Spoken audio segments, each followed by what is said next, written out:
Hey guys, BuildZoid here, and today we are going to be talking about a box, a very special box. So this box right here is a box full of motherboards, as you can clearly see, and this box is located in the Gigabyte HQ in Taiwan, and I stumbled upon it while digging through boxes at Gigabyte HQ because Gigabyte makes motherboards, so they have a lot of motherboards at Gigabyte HQ. Those are stored in boxes. So I, as a motherboard enthusiast, could not stop myself and just went and started digging through boxes and just, looking for cool motherboards. And really, just for me, any motherboard is cool because as it's kind of odd. Like I do a lot of PCB breakdowns, but those are generally done off of just pictures. Like there's very few boards I own a lot less boards than I cover, which I'm not necessarily, like, the thing is, I'm not a fan of that because there's just some things you can't tell from a PCB. Like, you can look at the VRM, and if the VRM is really, really efficient, you can basically go like, okay, this doesn't need a heatsink. We don't need to worry about thermals. But there's things like memory overclocking where it's just like, I have no idea. This could suck or it could be, amazing. And that's one of those things you really have to test. And there's all kinds of other weird quirks that you can run into with motherboards where it's just like, okay, you actually have to test that in person. But anyway, so yeah, great opportunity for me to get my hands on a lot of boards. I didn't actually post all of them because there was just so many damn boards. Like we'd be literally just if I just went and turned on all of the motherboards I stumbled across that were interesting, I'd be there all day. I wouldn't get anywhere. So, and I had other stuff to do than dig through boxes of motherboards at Gigabyte. So, anyway, basically, what makes this box so special is that this box is full of SOC motherboards, and not just any SOC motherboards. This is full of the SOC champion boards and Dash LN2 boards. So the thing that makes these special is that, first of all, they no longer sell SOC boards retail, so you can't buy them because they don't sell them. Why don't they sell them? Because they never sold well, they never sold enough volume to keep making them. So that's kind of why they don't exist anymore. The champion boards, there's one champion board that I'm aware of that went retail, and that's the X99 SOC champion. And then there's a single Dash LN2 board, which was the Z97 Dash LN2. Unfortunately, that one's not in this box, but that's a pretty special board as well. But yeah, so they sold, they sold one of basically each of these special versions, and then the rest of them they just kind of keep to themselves at Gigabyte because the thing is they basically use these motherboards as sort of development platforms to just test any kind of crazy ideas that they want to test. Yeah, ultimately and then they don't sell them, even though I think these are some of the coolest boards Gigabyte has made. So let's just start digging through the box, boards in there. And these aren't going to be full PCB breakdowns because that would take forever. But yeah, I just want to look at all the cool boards that, they have in this box. So the first board is actually not that special because this is one of the few that did make it to retail. So this is a Gigabyte, X99 SOC champion. But what does make this board special is that revision number. This is revision 9.0. For comparison, some of the other LN2 boards in the box are they don't go anywhere near this number. I think this is the highest revision number I've seen on any Gigabyte board, ever. And this is still an engineering sample. This isn't even the final version because the final version of this board, this version has through-hole DIMM slots, whereas the final retail version has SMD DIMM slots. And basically the reason why this board went through so many damn revisions is that X99 sucks. It's a terrible platform. The memory controller sucks. The motherboards are unreliable. Just everything about the platform is awful. It was Intel's first DDR4 memory controller, and as a result, it's an absolute nightmare. But Gigabyte decided, hey, we're gonna make the best freaking X99 memory overclocking board possible, and that's how they ended up with a ton of just a ton of board revisions for the X99 SoC champion. So things that they basically were testing out was rearranging the memory channels, adjusting the memory traces, because normally you have an Intel specification for how your memory channels should be laid out. And then, basically the idea was, well, what if the Intel spec is just not optimized properly? Because the thing is, a sort of typical thing for X99 boards to do is that if you're, clocking high speed, if you're trying to do high memory frequencies, you're just going to lose memory channels at random. Like you'll post with, say, 2 sticks of RAM actually identified instead of 4.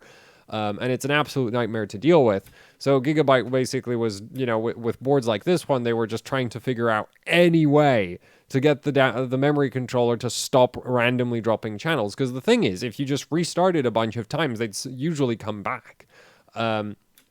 So yeah, that's one of the things that like a board like this would be basically used to test. And if we look at the back of the board, we also see like this thing has a really substantial memory power delivery system. Like it's actually kind of insane. And I do believe this actually made it onto the retail board. So, not only do we have the standard, this is the norm. You have your bulk aluminum polymers, right? Through-hole aluminum polymers right next to the DIMM slot, and then right along here. The memory VRM itself is down here, so I'm guessing the power plane for this one looks something like that. Which makes sense because ultimately the power delivery pins are in the center of the DIMM slot anyway. This one's going to look something like this, and these are towards the memory controller. So anyway, so this is pretty normal, right? Those are standard. We see those everywhere. That's nothing special. But what you don't normally see in a memory section is like, okay, so after you have all of your through-hole polymers, right? That's normally where you stop. Pile of tantalums. Like, yeah, this honestly has a better, like the memory VRM on this board has better output filtering than what you get for VCore on low-end boards because Gigabyte, like, they were basically just anything to make the memory clock better, which is also how the motherboard, like the retail version, ended up with surface mount memory slots because surface mount memory slots have slightly better signal integrity than your through-hole memory slots for a bunch of reasons that we're not going to get into.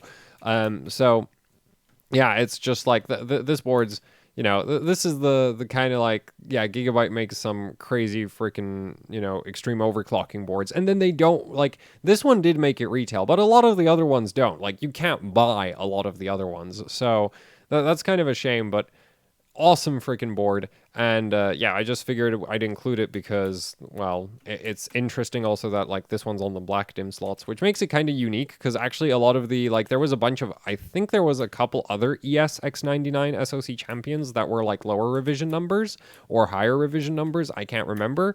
And those were with orange DIMM slots. Actually, I think they were lower. They were lower revisions or they were retail boards.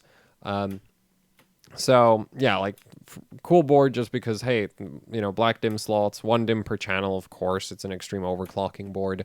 Of course, also we have all of the voltage readouts, single BIOS mode, dual BIOS select switch, power button, reset button, like basically all of the extreme overclocking features. So yeah, this is a, pretty cool board. And I actually think they rearranged the power connectors as well. I don't think my retail board has the 4-pin all the way over there. So that I think got rearranged as well. Yeah, I don't think it has it all the way over there. That's silly. So yeah.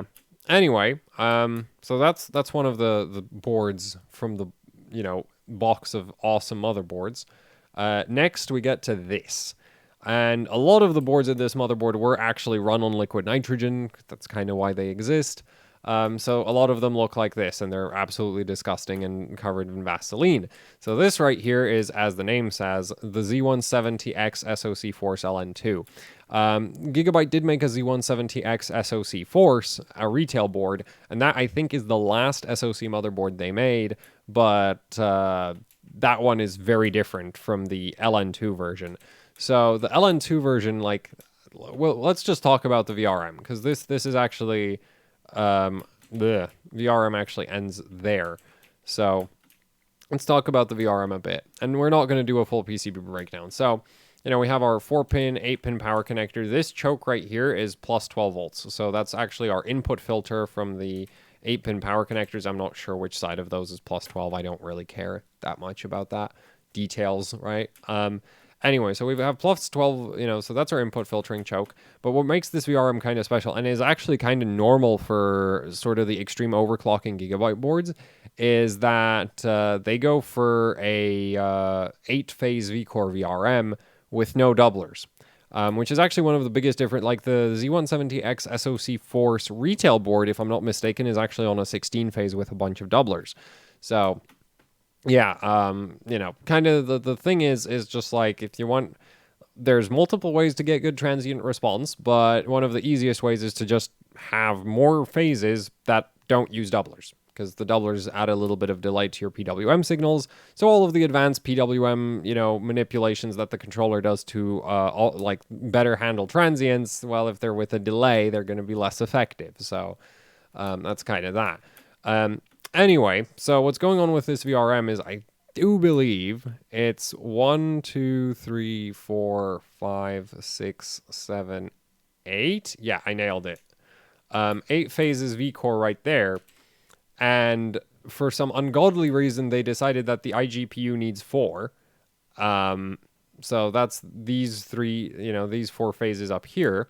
The end result is that this board uses 2 IR35201s because, well, cost is not, like, the thing is, the other issue that these boards run into is that if you're making, like, 100 units of a board like this, it's insanely expensive, right?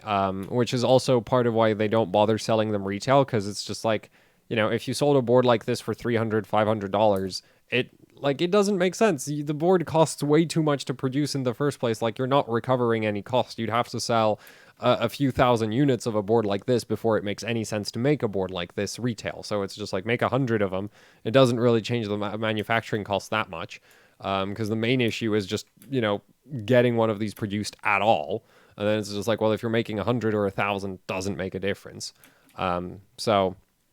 And also that means that the boards are really cost insensitive to things like, using an IR35201 to do 4 phases of iGPU power when you could use a 35204 to do that.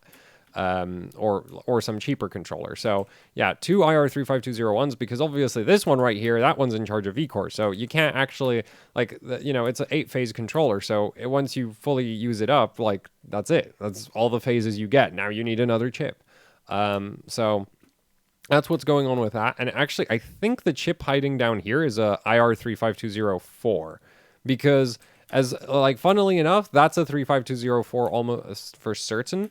So yeah, that's going to be a 35204. So yeah, it's just kind of like some very odd, decisions with the controllers, because what's going on down here is you have 2 single phase VCC. You have basically system agent and IO. Handled. Actually, wait. Oh, I don't think I have a backup board shot for this one. Damn. But yeah, basically you have system agent and IO as 2 individual single phase rails, and so yet another controller, because that's the only way you're getting that. And then we've got the loadout of buttons. I really wish we still got boards like this, because I'm a massive sucker for having buttons on motherboards, right? So basically you have, like, I don't actually know what all of these buttons do. I don't really care that much either, but you can do, like, I know for a fact that they allow things like, I think there's like a profile saving button, there's BCLK up, down, ratio up, down, power reset, of course. There's the OC ignition, which I think keeps all your fans running with, like, yeah, this is actually kind of cool. So the idea behind that, if I'm not mistaken, is that it keeps all of your fans running even when the motherboard is powered off. Because basically, if you're running a single PSU system and you're on LN2, you don't want LN2 vapors to start, like, rolling over the board whenever you power down the system. So you can keep the fans running with one of the buttons.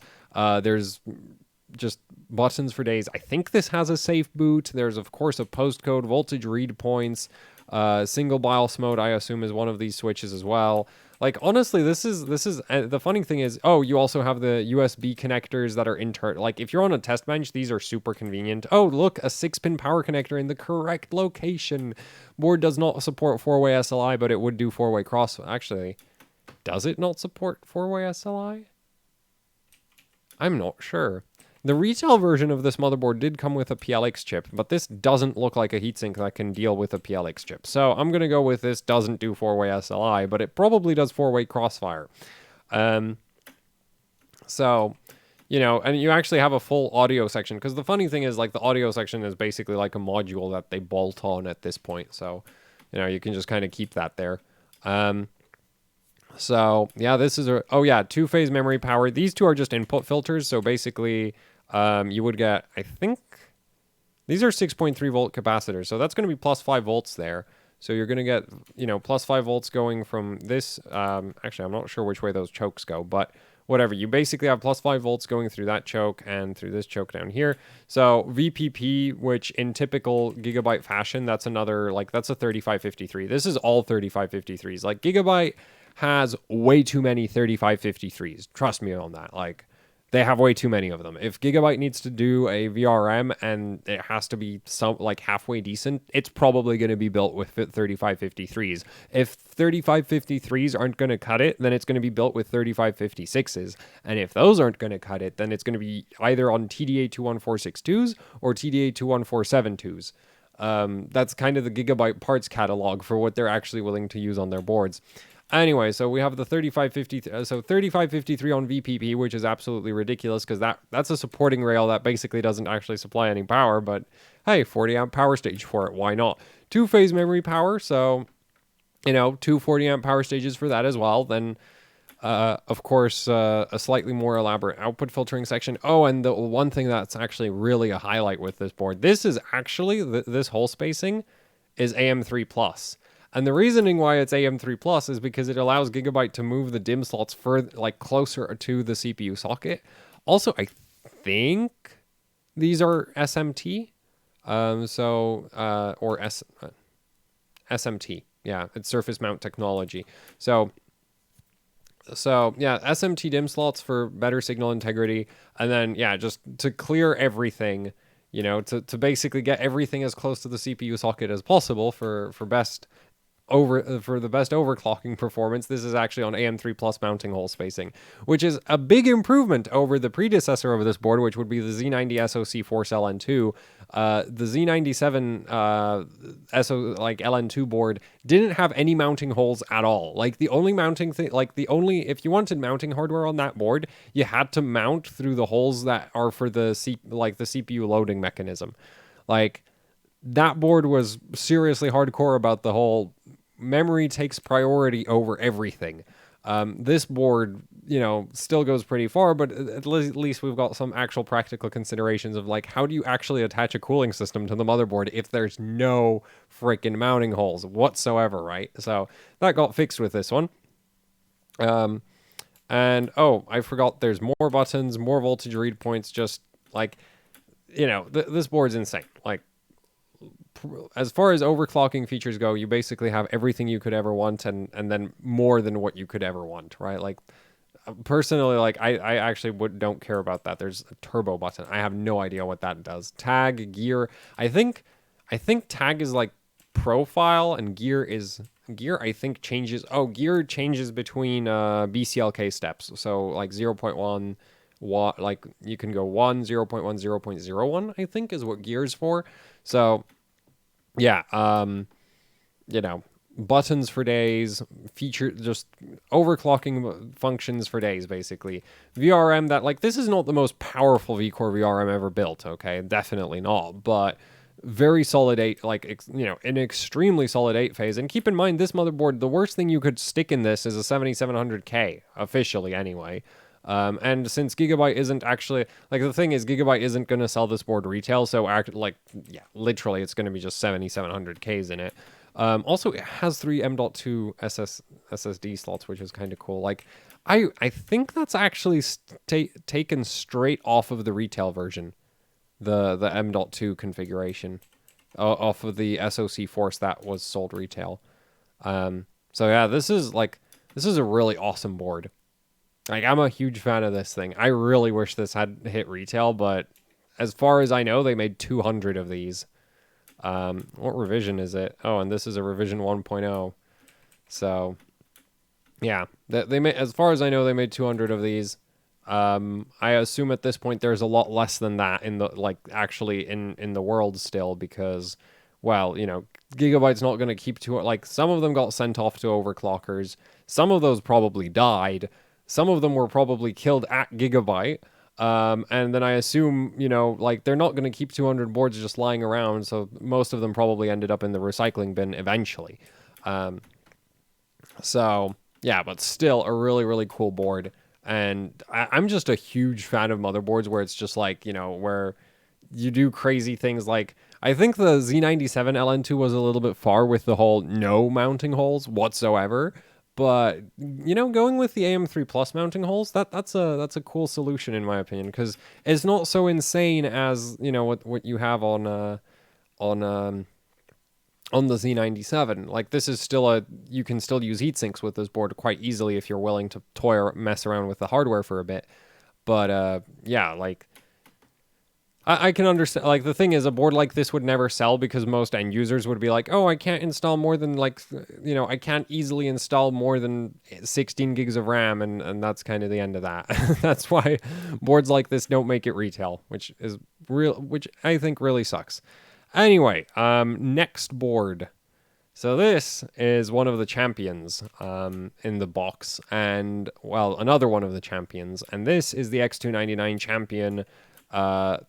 Like, oh, this is like a revision 0.2 board. So yeah, this is an SOC champion. And basically you have, so there's a bunch of extra LDOs on this board.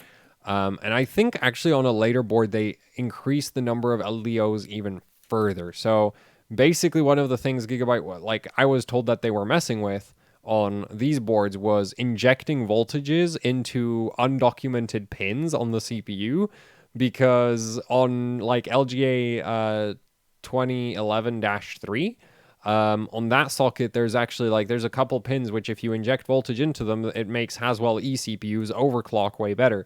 So on X299, Gigabyte was like, well, we can try that again, right? So yeah, there's another X299 champion that I'm going to show you that, you know, there is so many LDOs around the CPU socket. We also have voltage read points for just all over the place. And you can see some of these are literally like reserved 2, reserved 1, reserved 3, reserved 4. Like this is all of those undocumented, like if you look at a Intel socket pinout, you're gonna see a bunch of pins which are just basically labeled reserve. And it's just reserved, and it's just like, well, what do they do? Nobody knows because Intel doesn't tell anybody what they do. So that was kind of the like. So the idea here was like, yeah, look, we're gonna just inject voltage into reserved pins, and hopefully it doesn't kill the CPU. And you know, best case scenario, it makes the CPU clock better. And if that works out and it's reliable, then we might adopt, you know, that kind of thing might make it into retail boards. And if it turns out that, you know, there's nothing you can do about the fact that X2, like if none of these do anything, then we're just not going to do them on retail boards. So that's kind of like, that's one of the main reasons why these boards like this one still exist, right? Like why Gigabyte builds these at all, because they are extremely expensive to produce and they don't sell them. Right, like there's no profit. Like the only profit these like the only value they have for Gigabyte is things they can take off of these boards and move onto the actual boards that go retail and offer you know, benefits to end users through that. So yeah, also kind of I assume that's memory power filtering, all of that. That's kind of interesting. You don't, not every day that you see a capacitor layout that looks like that. Better for higher frequency, though. Should be, at least. Yeah, it does look like that's memory power. Interesting. So, yeah, a bit more sophisticated memory filtering than some of the other boards.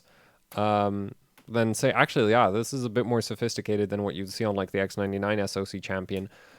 Makes sense, right? Next revision of the board, upgrades to everything. And the VRM on this is actually not that substantial because this, I think, is the same VRM that you would get on the Gigabyte X299 Gaming 7, which, if I'm not mistaken, is an 8-phase V-core with like a one-phase SA rail, and then there's VCCIO down here. So funny thing about X299 is it technically isn't a fully integrated voltage regulator because SA and IO are external rails, whereas on X99, IO and SA are internal rails.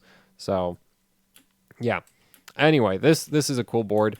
Unfortunately, this one's like, actually, I think even the PCIe slot layout is taken off of the Gaming 7. So there's like this board, I feel like I still wish you could have bought this. Like, I still think this is a really cool board, but you can start seeing this is one of those normier boards because, like, the BIOS switches, which you would actually want to use, they ended up under the PCIe slots, which is, like, the wrong place to put them because if you have a lot of GPUs, how are you going to reach them? Same goes for the postcode. You're not going to be able to see that. There's a adorable little M.2 slot right here. So... yeah, and then we, of course, have an audio section that looks like it's just been ripped right off of a retail motherboard, so, which is pretty normal for boards like this. Has Wi-Fi support. Yeah, it looks like they kept the I/O section off the Gaming 7 as well, or some other board. But yeah, like, you know, voltage read points for days, and you do still have, like, I think BCLK up-down or ratio up-down. Probably BCLK, because generally ratio is one of those things. If you can go up an entire ratio, then that's not a big deal. BCLK is the one where it's just like, oh, raise the BCLK, half a megahertz, take a screenshot. Raise it another half megahertz, take a screenshot. Raise it another half megahertz, take a screenshot. That's kind of how you deal with BCLK. So for BCLK, those are much more useful, at least if you're doing like really pushing memory. There's a lot of SATA ports on this as well.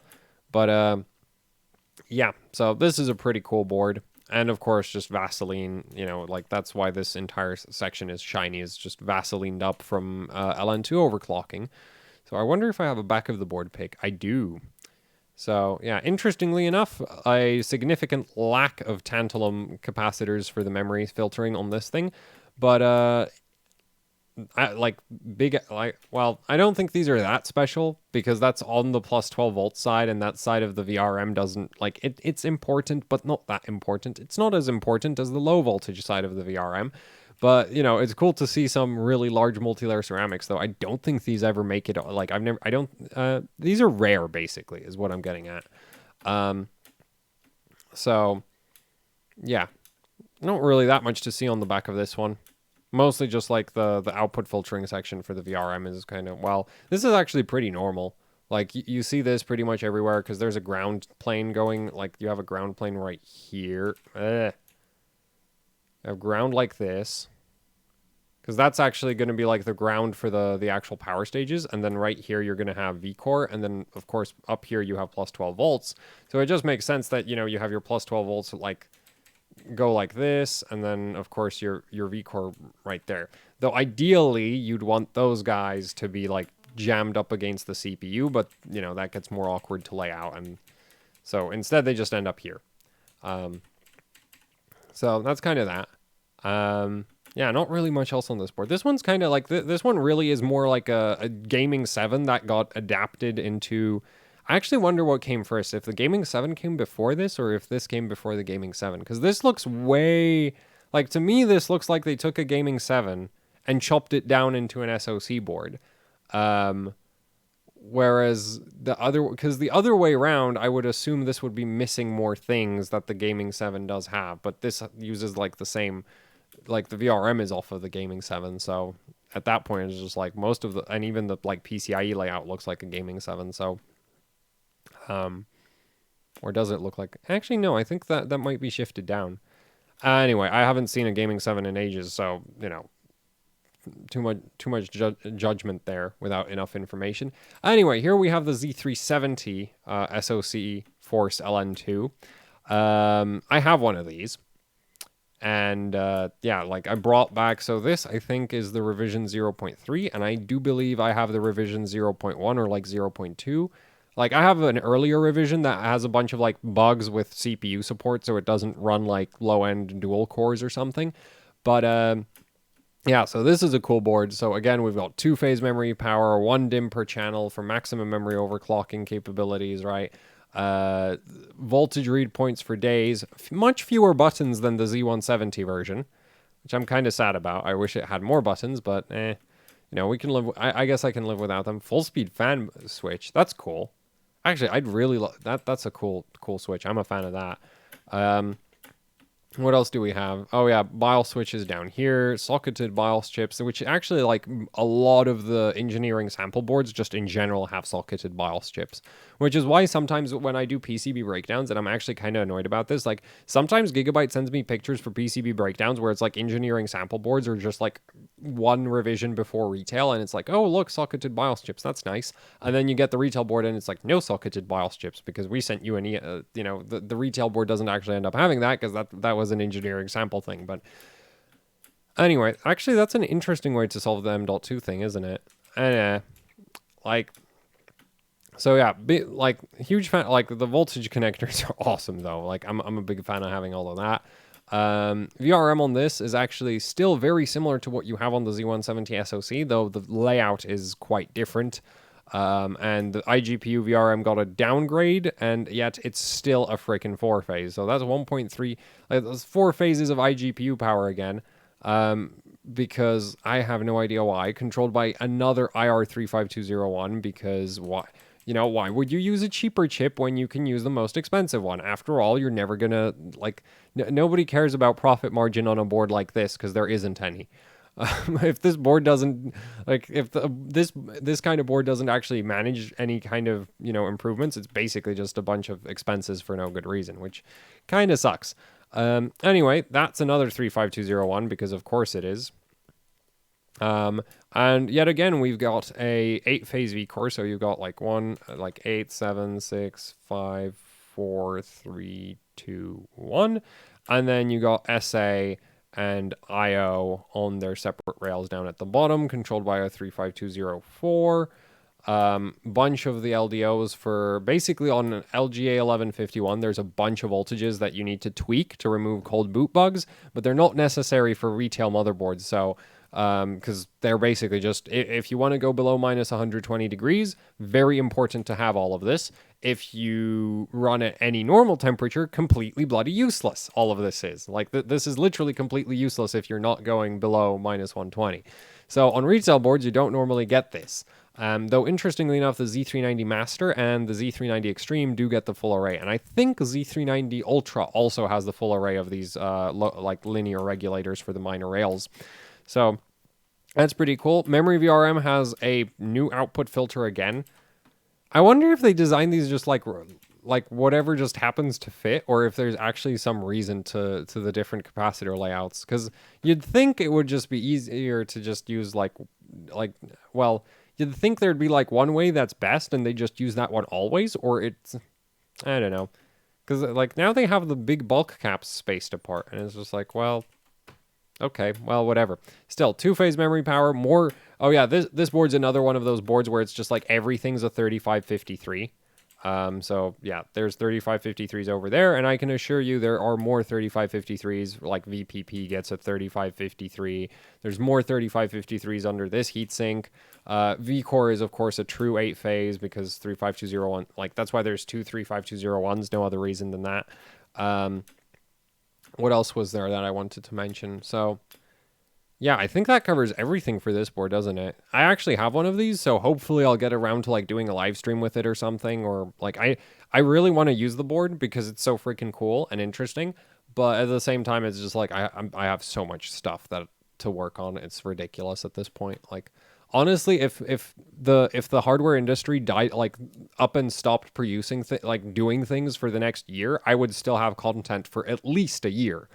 So, I have no worries about like my ability to produce videos in the near future or even the relatively far future, because I just have so much stuff that I could test or work on that it's just like, yeah, if you stopped releasing hardware, that would be great for me because I'd have time to work on things. Anyway, so let's move on from this board to, oh yeah, actually, I think the VRM on this thing.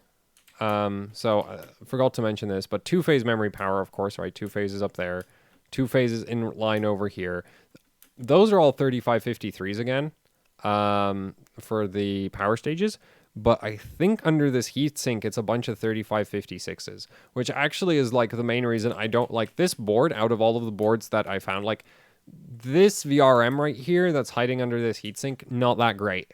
I do believe it's still a true 8-phase, but it's only 50 amp power stages. And so it's just like, and honestly, like even Asus, I think has the set, like X299 Asus, the Apex also is just like 35, 55. So those are 60 amp and still just an 8-phase. And it's just like, well, some more phases would be nice for X299 as far as I'm concerned. So anyway, and actually speaking of more phases, look at that. More phases on an X299 SOC champion. So this board is like the final, oh no, they didn't add any more LDOs, but so I did misremember that. But this is like the bigger, better version of the original X299 SOC champion. And when I say bigger, better version, I mean literally bigger. Like this thing. So normally boards grow that way, but since this is not a motherboard that anybody, like they're never going to sell one of these, right? So just grow that way, because that's actually not a problem with a board like this. Triple 8-pin power connectors, because yeah, this thing was designed to do one thing and one thing only, to absolutely max out 7980XEs and 9980XEs. So, you know, and the power delivery section basically reflects that.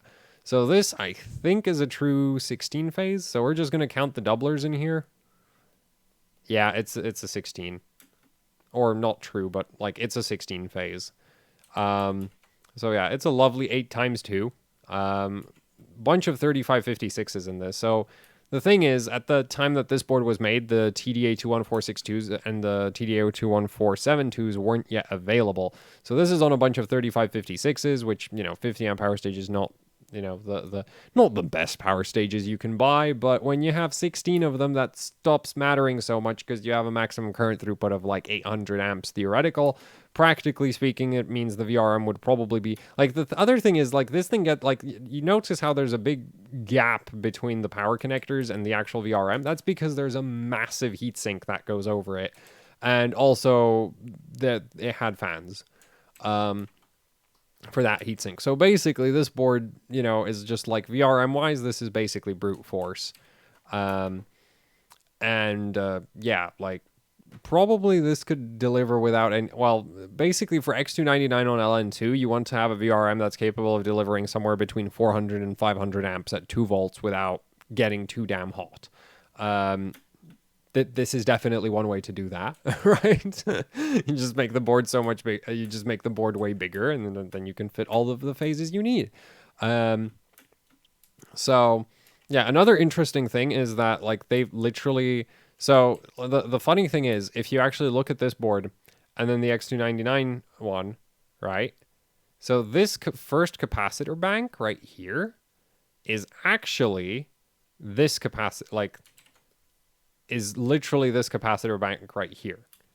As in like I'm not sure it shows so well on the photos, but when I had the boards in person, like that was the first thing I noticed is like, wait a minute, the gap between the socket and these capacitors for both of these boards is exactly the same.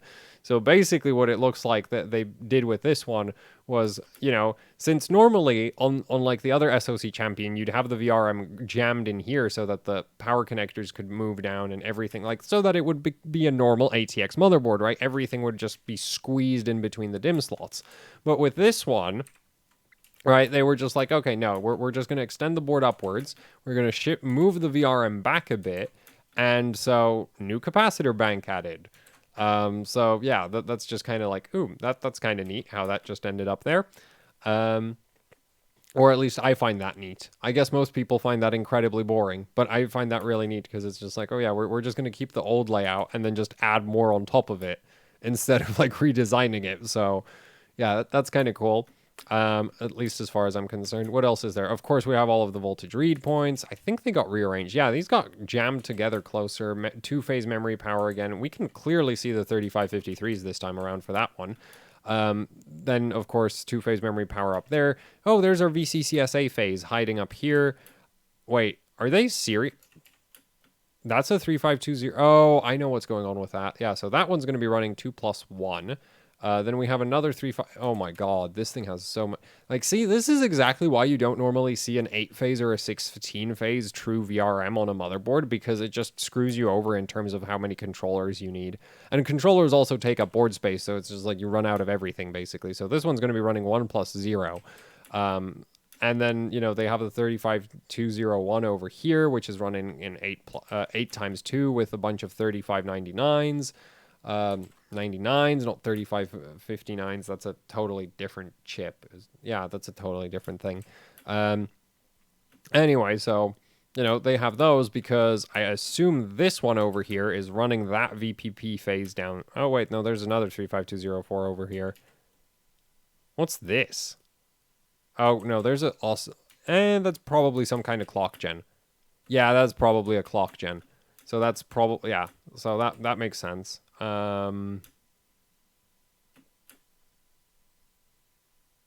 Chipset power, maybe? Oh, I guess that could be PCH power then. And then VPP could be handled by this one. So basically, controller-wise, this thing is a mess. Also, there's our other 35204. So yeah, you can kind of see, like, basically, if you wanted to, you could redesign this motherboard to not have this one quite easily. You just run 7 times 2 plus 1, and that solves that. But nope. Why would you worry about that? No, like, you know, not a retail motherboard. No need to worry about such things as how much it costs to just cram, and how much space it takes to just cram random controllers for every single rail. Not a concern. Just put more. And yeah, honestly, like, I'm a huge fan of this board.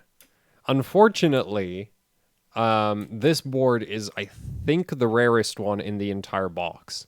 So yeah, that's kind of just like that's unfortunate, because I think this thing's really cool, but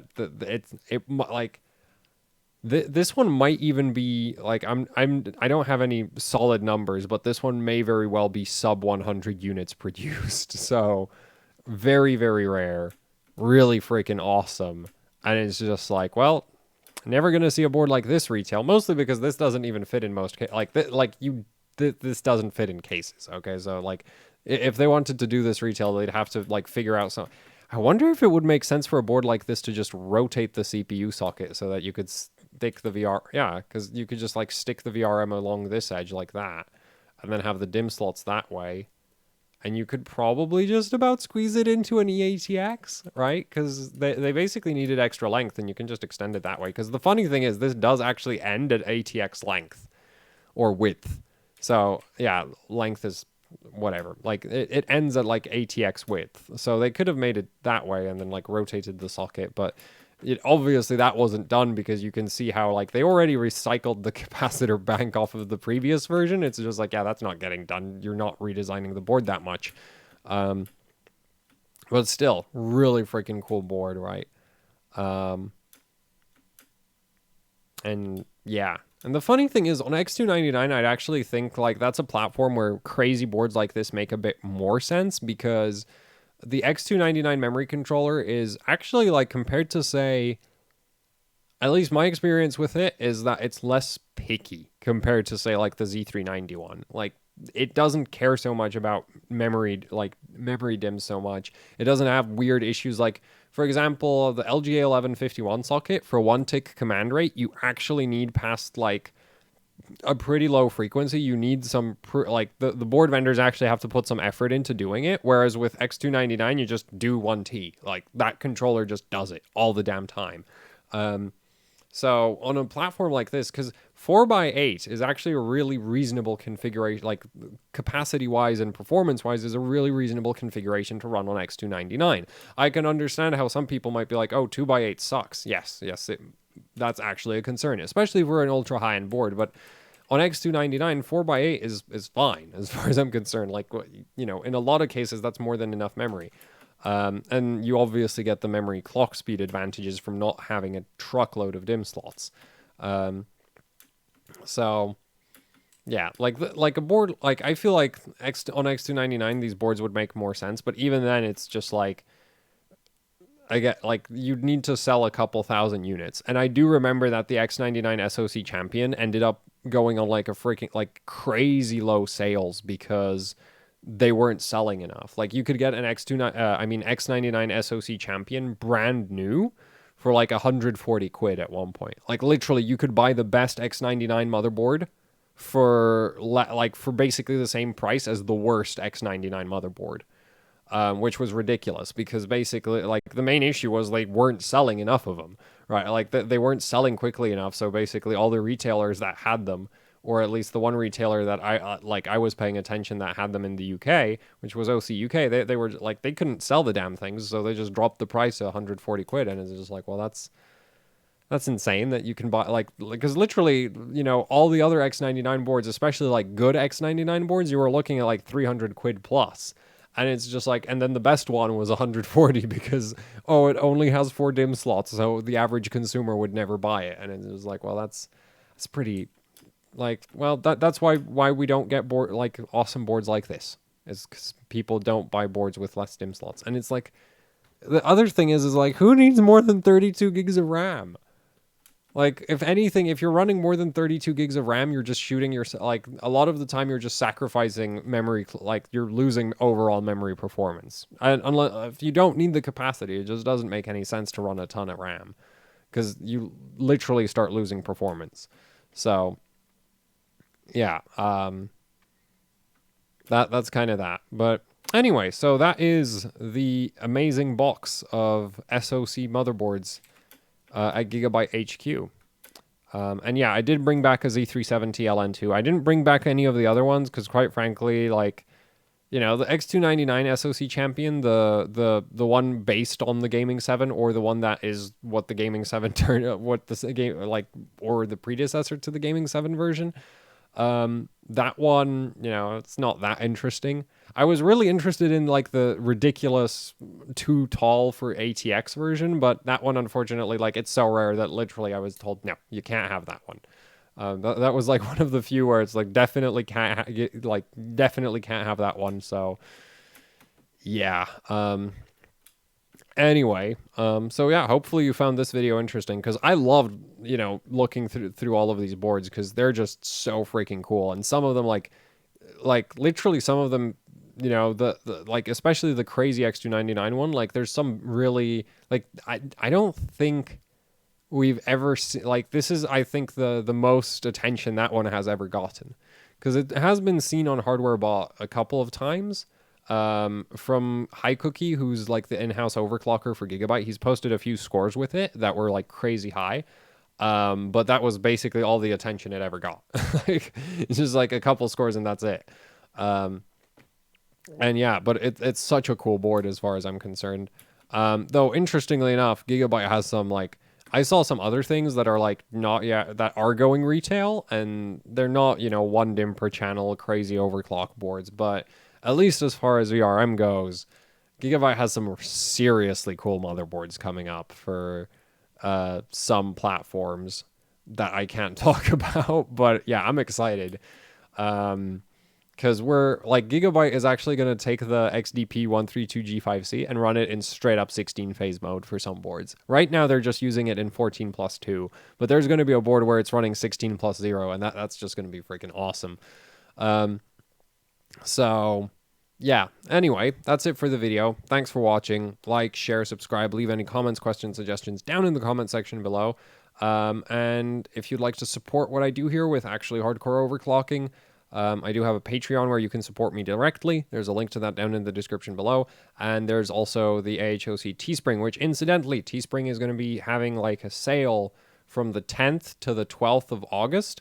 And there's going to be an offer code, so I'll leave that in the description below as well. But that offer code will only like the sale code will only work because is it an offer code? I don't know. Whatever, it's a discount code. There, that's what I was looking for. It's a discount code that's only going to work on the 12th from the 10th to the 12th. So I'm going to leave it in the description, but you should just, like, if you want to buy anything, you should just wait until the 10th or the 12th and then use the code, because it doesn't work before, like, it doesn't work on any other days. So yeah, and also one last thing, thanks to, you know, Gigabyte for basically funding the entire trip and making this video possible. They did not pay me. They just paid for like my hotel and the flight and all of that. So it's not like they sponsored me. They just paid for all of it. Like they funded the trip. That's basically what they did. So yeah, that's it for the video. Thanks for watching and goodbye.